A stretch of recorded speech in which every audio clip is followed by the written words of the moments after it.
자, 선선한 바람이 부는 가을이네요. 자, 오늘도 우리에게 주시는 말씀과 기도로 승리하기를 바라고요. 기도 제목 같이 한번 따라 하시겠습니다. 하나님의 과분한 사랑을 받은 자로서 그 사랑을 배반하지 않게 하소서. 아멘. 우리가 받을 자격이 없는데 상상할 수 없는 대우를 받거나 대접을 받으면 느끼는 마음, 느끼는 감정이 있어요. 그것은 뭐예요? 과분한 사랑을 받았다라는 그러한 마음을 저절로 느끼게 됩니다.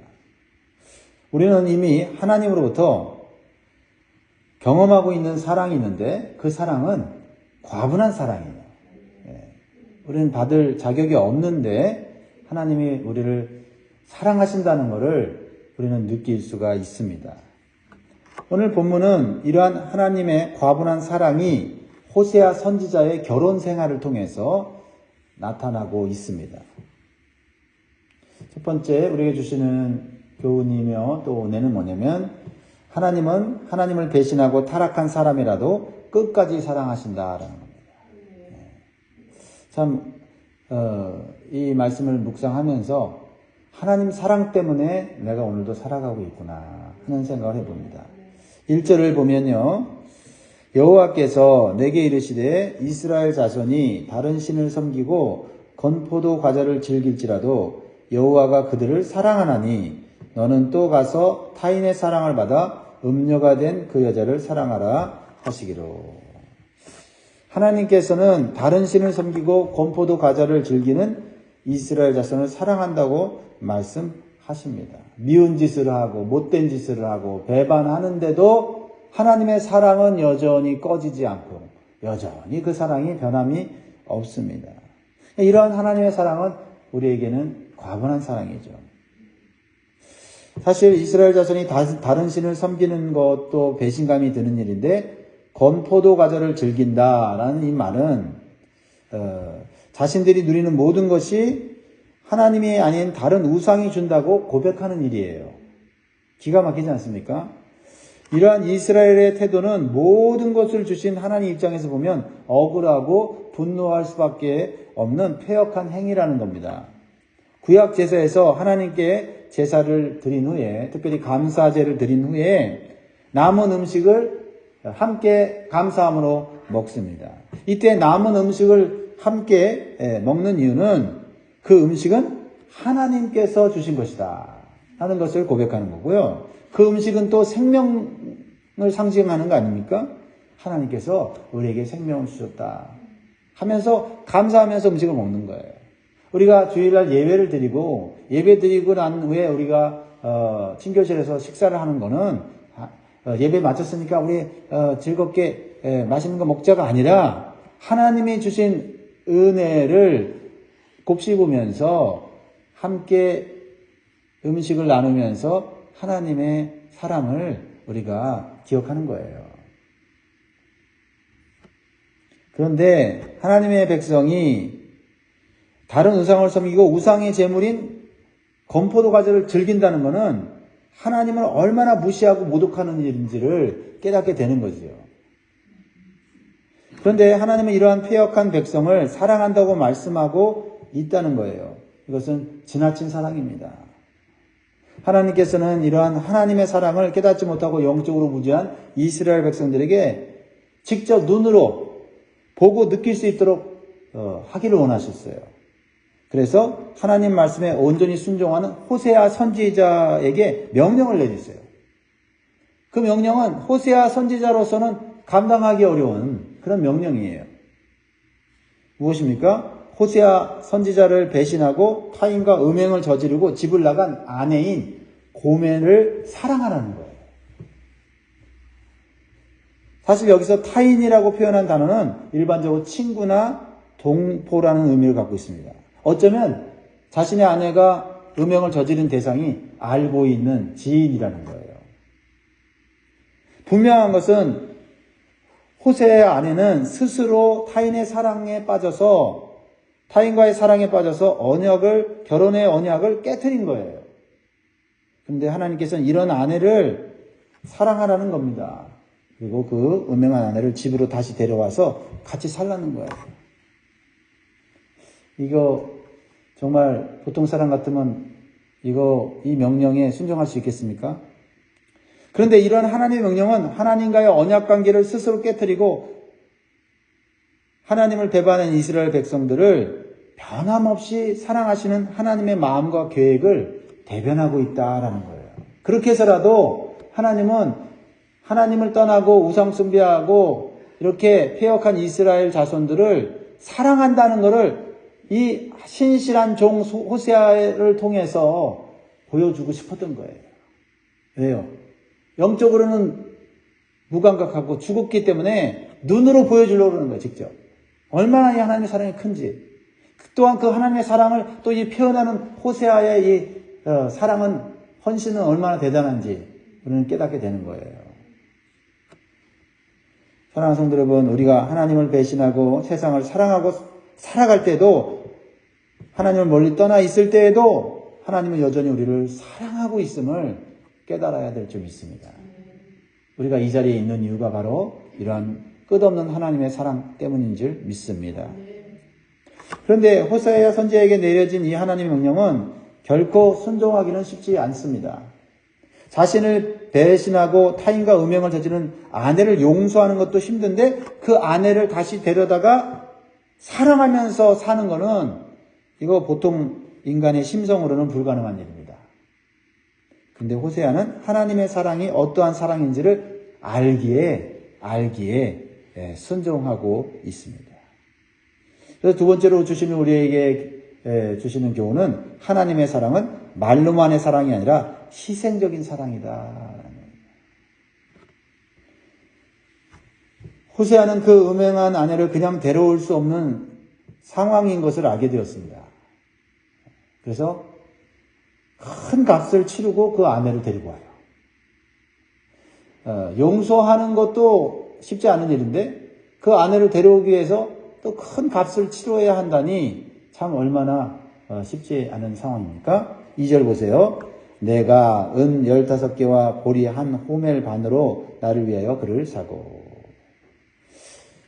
호세아가 아내를 데리고 오기 위해서 지불한 돈과 곡식은요 매우 큰 값이었습니다. 왜 호세아가 음행한 아내를 데려오는데 이렇게 큰 값을 치러야 했을까요? 만약 아내가 다른 남자와 간음을 했다면 돈을 지불할 필요가 없습니다. 오히려 돈을 받아야 될 입장이에요. 그런데 돈을 지불해야 되는 상황이었다면 이 아내는 다른 남자와 음행을 저지르다가 지금은 노예로 살고 있는 비참한 신세가 되었다라는 거예요. 분명한 것은 호세아가 그 음행하고 노예가 된 아내를 위해서 큰 값의 속전을 지불했다는 겁니다.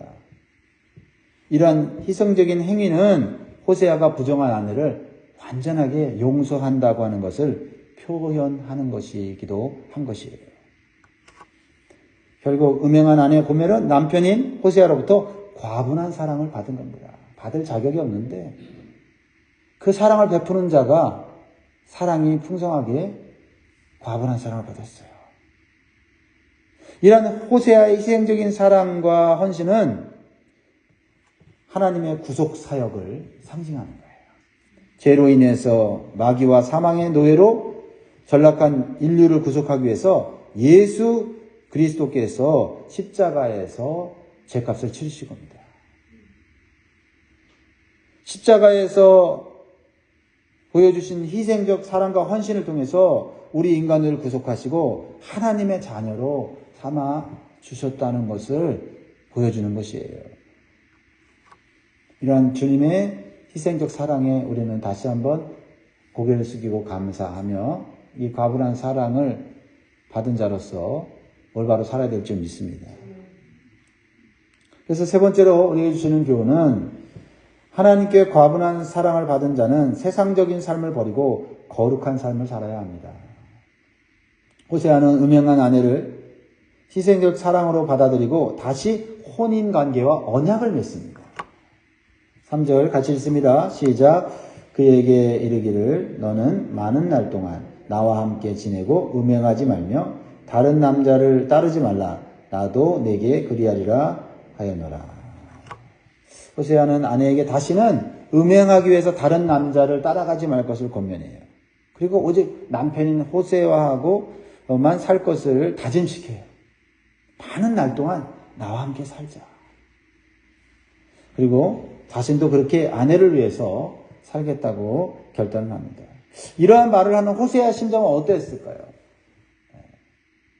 한마디로 말을 못하겠더라고요. 그 심정이 느껴져서 한마디로 저는 표현 못하겠더라고요. 또 이 호세아의 심정을 이 아내인 고멜이 어떻게 느꼈을까요? 어떻게 느꼈을까요? 한 번 죽을 죄인인 우리가 하나님의 가분한 사랑을 받은 자로서 우리가 어떤 마음을 가지고 살아야 하는지를 생각해 보게 하는 그런 장면입니다. 사랑하는 성도 여러분, 우리가 죄와 죽음에서 구원받아 하나님의 자녀가 되었다는 것으로 만족하면 안 됩니다. 하나님의 자녀로서 이제 이 세상에서 어떤 삶을 살아야 하는지, 어떤 삶을 살아야 하나님의 사랑을 그래도 조금이라도 보답할 수 있는지 깨달아야 한다라는 겁니다. 남은 인생을 하나님의 사랑과 거룩함을 닮아가는 자녀로서 사는 일에만 이제 온 힘과 정성을 다해야 될 것입니다. 이것이 하나님의 과분한 사랑을 저버리지 않는 태도인 줄 믿습니다. 이스라엘 백성들은 하나님을 떠나서 우상 숭배를 한 결과 어떻게 되었습니까? 하나님의 징계를 받아 이방 민족에게 침공을 당하고 포로로 잡혀가서 비참한 노예 생활을 하게 되었습니다. 그래서 그들은요, 형식적으로 드렸던 제사조차도 드릴 수 없는 비참한 상황이 되었어요. 그래서 영적으로 완전히 메마른 상태가 된 것입니다. 하나님은 우상과 함께 섬기는 혼합주의 신앙을 매우 싫어하십니다. 4절 보세요. 4절. 이스라엘 백성들의 이 현재의 비참한 상황을 보여줍니다. 시작. 이스라엘 자손들이 많은 날 동안 왕도 없고 지도자도 없고 제사도 없고 주상도 없고 에봇도 없고 드라빔도 없이 지내다가 다 없어지는 겁니다. 하나님께 드리는 예배가 온전하지 못하고 하나님을 섬기면서 우상을 섬기고 세상을 사랑하고 쾌락을 즐기면 결국 모든 것이 없어지는 거예요. 특별히 하나님께 드리는 참된 예배가 없을 때 얼마나 영적으로 메마른지를 그들은 깨닫게 되는 거예요. 기도에도 응답이 없는 삶이 얼마나 답답하고 괴로운지를 실제적으로 실감하게 되는 겁니다. 우리가 그래도 답답하고 힘든 세상을 살아가면서 우리가 그래도 다시 새 힘을 얻을 수 있는 것은 하나님께 드리는 예배를 통하여 하나님의 은혜와 또 하나님의 자비를 경험하니까 다시 살아갈 용기가 나는 거죠. 또 정말 세상은 재난이 많고 여러 가지로 우리에게 위협과 고통을 주지만 그래도 기도하면 하나님 우리를 보호하시고 살 길을 열어주시는 것을 볼 때 우리는 감사하게 되는 것이죠. 그런데 예배 드릴 수가 없고 기도에도 응답이 없는 그런 영적으로 불모지의 상황이 있다고 생각해 보세요. 거기에 물질까지도 없고 환경까지도 고통스럽다면 정말 죽을 맛일 것입니다. 이스라엘의 상태가 그렇다라는 것입니다. 그러나 하나님은 타락했지만 하나님의 백성들이 다시 돌아오기를 간절히 원하십니다. 그들을 다시 회복시키려는 거예요. 그들을 징계하려는 이유는 하나님의 사랑이 얼마나 큰지 여전히 그들을 사랑하고 있다는 것을 보여주기 위한 것이고 회복시키기 위한 것이다. 그래서 오직 하나님만을 사랑하고 예배하도록 그들을 인도해 주시는 것입니다. 이게 5절이에요.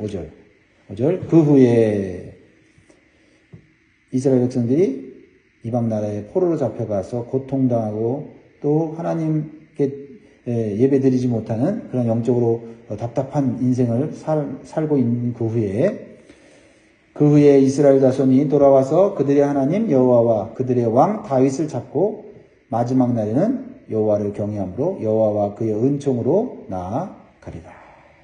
그렇습니다. 하나님께서는 그들을 회복시키실 때 그들이 정말 하나님을 간절히 찾고, 그렇죠? 여기서 다윗 왕을 찾는다는 건 뭐예요? 다윗이 하나님의 뜻대로 세웠던 나라, 하나님의 나라, 그 나라를 사모하기를 원하시는 거예요. 하나님이 통치하시는 나라, 그 나라를 사모하기를 원하시는 거죠. 그러면 하나님께서는 기꺼이 은총을 베풀어 주신다라는 겁니다. 그래서 하나님 안에서 행복하고 안전하고 복된 삶을 영원히 살도록 해주시는 거예요. 하나님과 함께 사는 삶의 기쁨과 은총을 누리게 하신다라는 겁니다.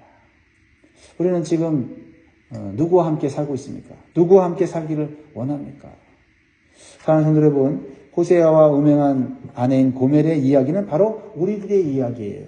하나님께서는 음녀처럼 형편없는 우리를 신부로 다시 맞아주시고 다시는 죄악된 세상으로 나가지 말라고 말씀하시면서 남편으로서 모든 것을 베풀어 주시겠다고 약속하십니다.